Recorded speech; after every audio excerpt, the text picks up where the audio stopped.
हाँ जी, नमस्कार। कैसे हैं आप लोग? आज हम योजनाओं के डे 3 में हैं। आज हमारी योजना है पीएम प्रणाम योजना। केंद्र सरकार की एक इम्पोर्टेंट योजना है, जिसकी घोषणा जो थी बजट 2023-24 में की गई थी। अब इसका इम्प्लीमेंट किया जा रहा है।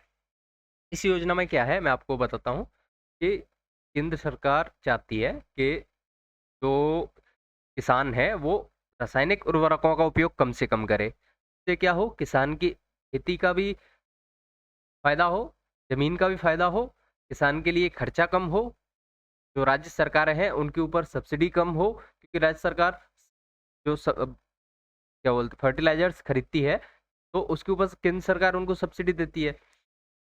तो केंद्र सरकार ने इसमें कुछ ऐसे प्रावधान किए हैं कि आप रासायनिक उर्वरकों की खरीद कम कीजिए, वो जो पैसा बचेगा, उसको केंद्र सरकार अनुदान के रूप में आपको देगी, तो आप किसी भी क्षेत्र में उपयोग कर सकते हैं। देखिए, सबसे इम्पोर्टेंट चीज़ है इस योजना में, इस योजना का नाम याद रखना। इस योजना का नाम है पीएम प्रणाम, प्रधानमंत्री PRANAM। देखिए, इसमें पी का मतलब है प्रमोशन, पी का मतलब है प्रमोशन, PR, PR मतलब प्रमोशन। ए का मतलब अल्टरनेट, ए का मतलब है अल्टरनेट। एन का मतलब है न्यूट्रिएंट्स, एन है यहाँ क्या, न्यूट्रिएंट्स।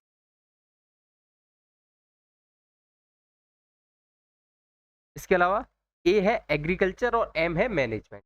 तो इस योजना का नाम है promotion of alternate nutrients for agriculture management योजना। तो नाम से पता लग रहा है प्रमोशन करना है किसका, अल्टरनेट न्यूट्रिएंट्स का।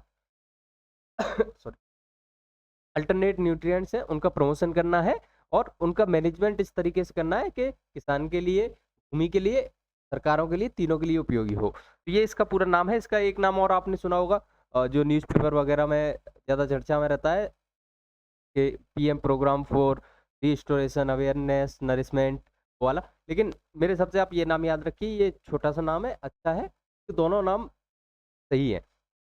बात करें प्रारंभ वर्ष, तो ये बजट 2022-23 की योजना है।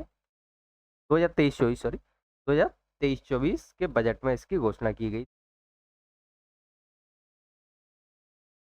टैगलाइन इसकी कोई ऐसी मुझे मिली नहीं वेबसाइट पे, तो टैगलाइन आप छोड़िए। सेंटर स्टेट में क्या है इसमें, खुली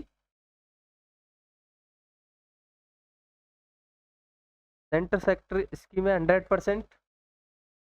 के अलावा जो मंत्रालय की बात करें, तो नाम से पता लग रहा है किसके बारे में, ये रासायनिक उर्वरकों के बारे में। तो मंत्रालय है इसका रसायन और उर्वरक मंत्रालय, रसायन और उर्वरक मंत्रालय।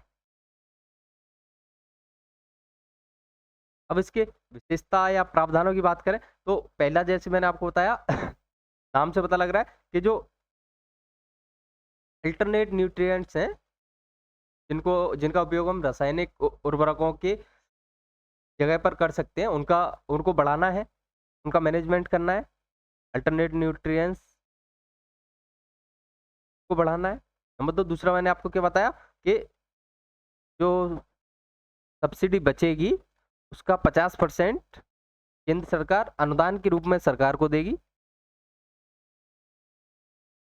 राज्य को देगी। इसका उपयोग राज्य अपने विकास के लिए कर सकता है। तो ये इसके कुछ इम्पोर्टेंट जो प्रावधान थे वो हैं। अब इसके अलावा आप नॉर्मली बाकी लिख ही सकते हैं कि किसानों की जो है बचत होगी, भूमि का पुनरुद्धार होगा, जैसा कि इसके नाम में है। इसके अलावा राज्यों पर जो बोझ, केंद्र पर जो बोझ है, जिसको बजट घाटा बोलते हैं, वो कम होगा।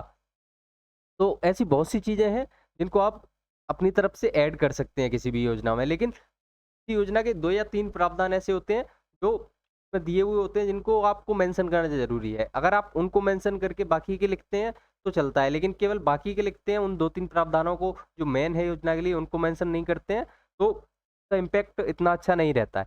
तो ये थी हमारी आज डे 3 की योजना। कल मिलते हैं किसी दूसरी योजना के साथ। Thank you.